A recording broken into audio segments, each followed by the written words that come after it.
Bonjour et bienvenue dans ce nouvel épisode, le 379 de la Tronic Aventure.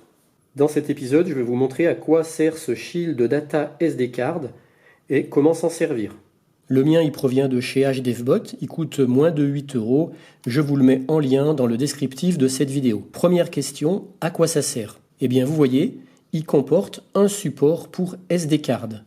On va donc pouvoir stocker sur une SD Card des fichiers de données provenant par exemple d'un Arduino. Ça pourrait être des statistiques de température, de pression, pluviométrie ou autre. Une fois ces données collectées et stockées sur la SD card, on pourra ensuite les relire sur un ordinateur sous forme de texte ou de tableur ou même de graphique.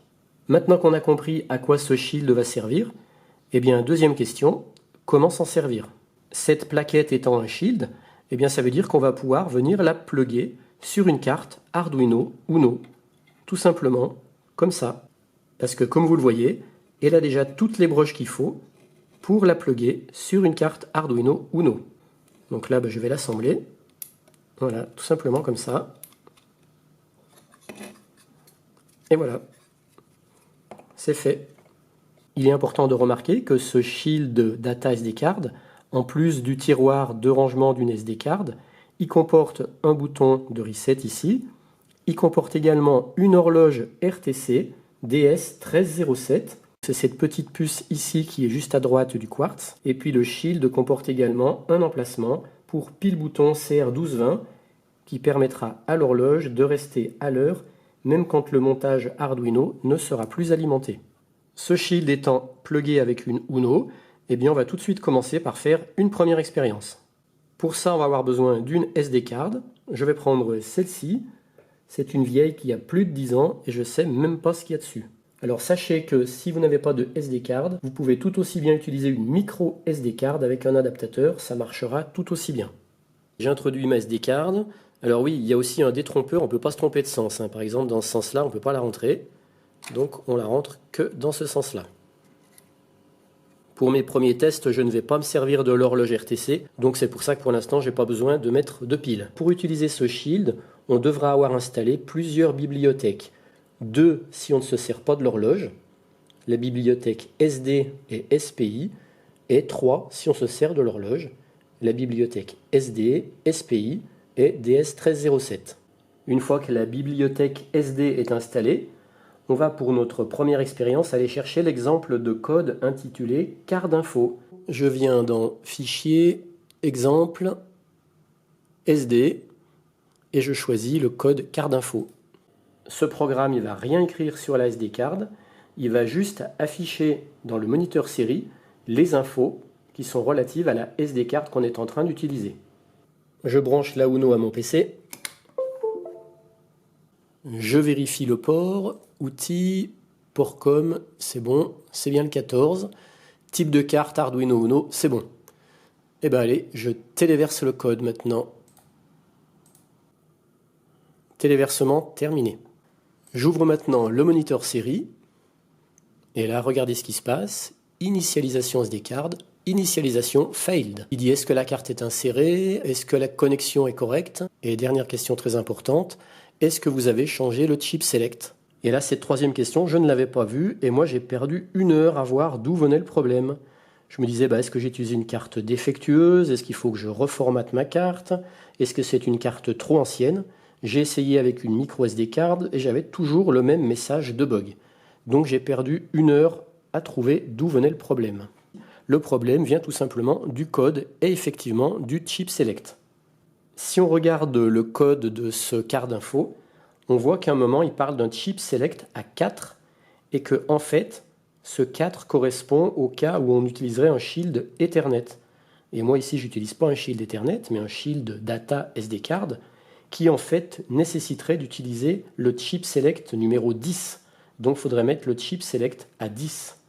Donc si vous utilisez ce sketch card info, et on le verra après, même d'autres sketch de cet exemple de bibliothèque SD, pensez bien, avec le Shield Data SD, à mettre toujours le chip select à 10, parce que sinon ça ne marchera pas.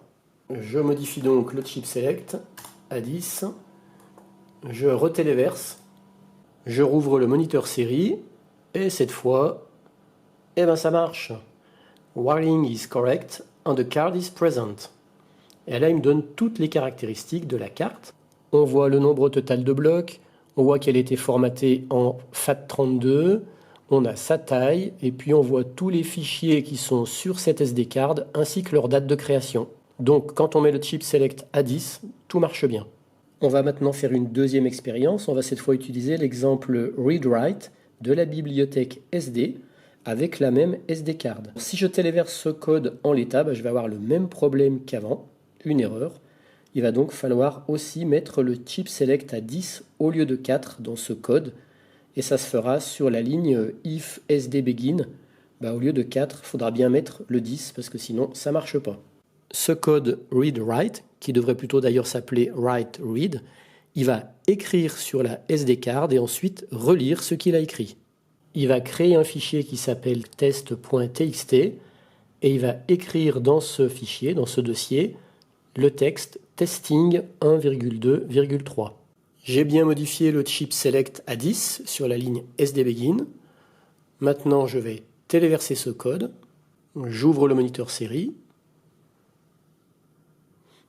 Et qu'est-ce que ça me dit? Que l'initialisation de la carte est faite, c'est fait correctement, qu'il a écrit dans un dossier qui s'appelle test.txt, et effectivement, on retrouve ce qu'il a écrit, testing 1,2,3. Là, juste pour le fun, je vais m'amuser, je vais aller modifier le texte, et je vais écrire par exemple chronique aventure.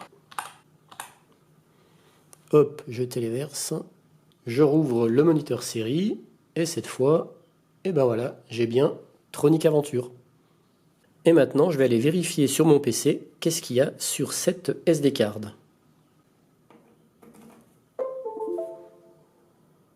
On retrouve les trois fichiers d'avant et on voit qu'effectivement, il y a un nouveau fichier qui s'appelle test.txt. Et si je l'ouvre, on retrouve ce qu'on a écrit sur la SD card. Au début, il écrivait testing 1, 2, 3. Et puis ensuite, j'ai lancé plusieurs fois le code, donc il a écrit plusieurs fois Tronic Aventure. Maintenant qu'on sait comment se servir de ce shield data, voyons un exemple concret d'utilisation, toujours sans l'horloge. Je vais stocker des données barométriques pendant 30 minutes. J'utilise un capteur BMP 180 que j'ai relié à ma carte Arduino, donc l'alimentation en plus 3,3 volts, le ground, et puis les deux broches SCL SDA. Et puis j'ai mis un petit buzzer que j'ai branché sur la broche Digital 7 de façon à le faire sonner en début de lecture de 30 minutes et fin de lecture de 30 minutes. Et puis plus tard éventuellement, peut-être ça pourrait me servir pour activer une alarme si j'ai une variation de pression significativement anormale. Pour le code, je suis reparti d'un des exemples de la bibliothèque SD et puis j'ai ajouté les lignes de code pour le capteur BMP 180. Voici le code. Comme vous le voyez, il n'est pas très long. J'ai remis aussi le chip select à 10 comme je l'ai fait avant. Le code va lire très rapidement 4 valeurs de pression à la suite, sans aucun délai entre temps, donc ça sera très très rapide. Ces 4 données, il va en faire une moyenne, et cette moyenne permettra de lisser les effets de bruit parasite. Cette moyenne, il va l'écrire sur la SD card, et il va recommencer ça toutes les secondes pendant 30 minutes, ce qui fait qu'il va écrire 1800 données de pression qui seront écrites sur la SD card. Contrairement à l'exemple de tout à l'heure du code read-write, qui crée un fichier avec une extension .txt, là je vais créer un fichier qui s'appellera pression.csv. Cette extension me permettra plus facilement d'ouvrir ce fichier avec OpenOffice, ou Excel pour ceux qui ont Excel, et après derrière comme ça je pourrai créer un graphique. Je téléverse ce code, téléversement, et dès que c'est téléversé, je vais ouvrir dans un premier temps pour vous montrer le moniteur série. On va entendre un bip de nouveau. Voilà. Et là c'est parti. Initialisation de la carte est faite. Et il nous affiche les pressions qu'il trouve. Alors en fait, au début, il y a des petits trucs qui restent de la précédente expérience que j'ai fait avant. Mais normalement, la première fois, ça démarre vraiment ici. Et ensuite, il empile ses pressions. Maintenant, on va recommencer en ouvrant cette fois le traceur série. J'ouvre le traceur série, on va de nouveau entendre un bip, parce que ça réinitialise à chaque fois, et voilà. Et là on voit la courbe qui s'affiche, donc je vais zoomer pour que vous la voyez mieux. Voilà, donc chaque seconde, il m'affiche une moyenne de 4 lectures de pression. Là maintenant, je vais laisser se faire cette mesure pendant 30 minutes et je vous reprends une fois que j'aurai entendu un bip de fin. Ça voudra dire qu'il aura enregistré 1800 lectures de pression et je vous montrerai après qu'est-ce qu'il y aura sur la SD card et qu'est-ce qu'on peut en faire. Pour ceux que ce fichier d'exemple d'utilisation intéresserait, je vous le mets en lien dans le descriptif de cette vidéo vers mon Google Drive. Voilà, la séquence d'enregistrement de 30 minutes est terminée. Alors dans le traceur série, les pressions continuent de s'afficher, c'est normal, parce que le code fait qu'au bout de 30 minutes, ça ferme le fichier de la SD card.